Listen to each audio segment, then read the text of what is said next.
Hello everyone, my name is MD Humayun Farid. Today I will present my 2050 electricity portfolio for Australia. I will explain my design, my main trade-off and compare my work with two peer reports. My main idea is simple. Australia should use the clean energy, but it also needs the storage and backup power to stay reliable. Next slide. My recommendation is a renewable LED electricity system for 2050. So most electricity will come from the solar and wind. But solar and wind are not available all the time. So I added batteries, pump hydro, demand response, transmission and the limited gas with CCS as a backup. I accept the higher upfront cost because the reliability is very important. A cheap system with weak backup may fail during the low solar and the low wind period. Next slide. My portfolio includes solar, wind, hydro, pump hydro, gas with CCS, bioenergy, and solar thermal.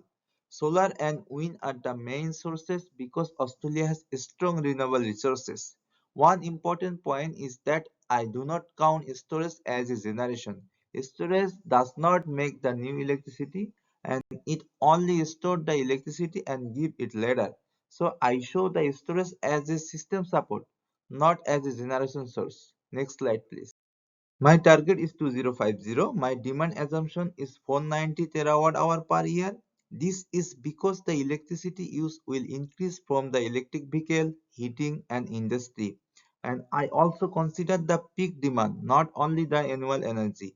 This is important because a system can have enough yearly energy but still fail during the peak time. So my portfolio use the reserve margin, farm capacity, batteries, pump hydro, demand response, interconnector, and the backup power. Next slide. The main challenge is simple. I want the system to be reliable, but I also need to control the cost. So if I add more storage and backup, the system became more safer, but it also became more expensive. If I add less storage and backup, the system became cheaper, but it may fail when solar and wind are low. So I choose a balanced plan. Batteries help for a short time, pump hydro help for a longer time, gas with CCS is only for emergency backup. Next slide. Compared with Pier 30 and 31, my plan is more careful about the future electricity demand and the reliability. Pier 30 used 332 terawatt hour for the 2050. I think this made too low because the Australia will use more electricity in future, especially for the electric car, heating and the industry. Pier 31 used 430 terawatt hour, which is better and the more realistic. But Pier 31 include the storage as a part of the energy mix. My plan use 490 terawatt hour, so it is storage for the future electricity growth. In my view, storage should be separate because it support to the system but does not create the new electricity. So my plan is clear and the more reliable for the decision making. Next slide. Tier 30 is clear and easy to understand. It supports the renewable energy and discuss the important issue like a land use and cost.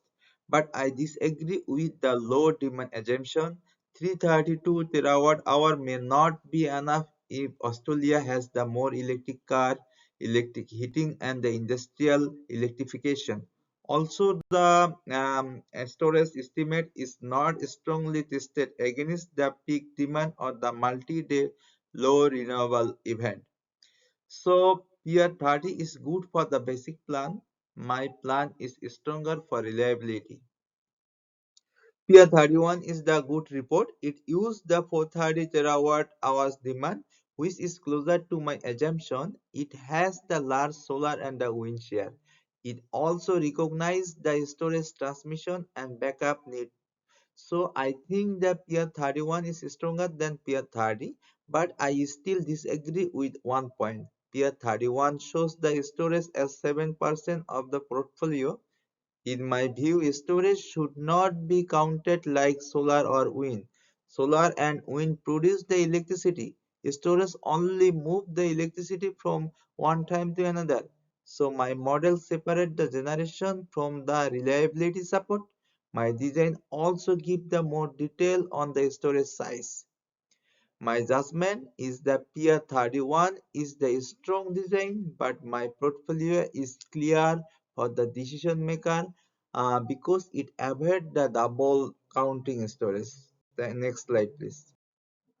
A renewable electricity system must work like one full team. Solar and wind make clean electricity, battery help when power changes quickly, palm hydro help when solar and wind are the low for a longer time. Transmission line move electricity from the renewable areas to the cities. Grid farming technology help to keep the power system stable. Community support is also important because the project can be delayed if people not support them. So the energy transition is not only about the adding more solar or the wind, it needs a full system plan with the generation, storage, transmission, grid stability, policy, and the community support working together. So next slide, please.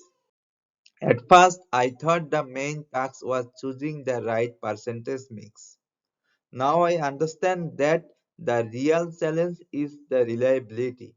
The system must work at the night, during the cloudy days, during the low wind, during the peak demand as well. I use Gen AI only for the help with the structure and simple wording, but I take the final ideas myself using my own report, the two peer report, and the UTS assessment guide. My final recommendation is a renewable LED electricity system with the storage, backup power, better transmission, grid support, and the support for the coal region worker.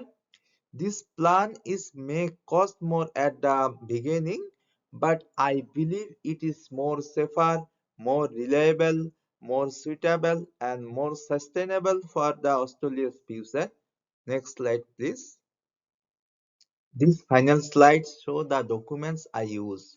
So I use my own tax to report, peer report 30, peer report 31, and the UTS tax 3 guideline. The PR report are used only for the critical comparison. Thank you for watching my presentation.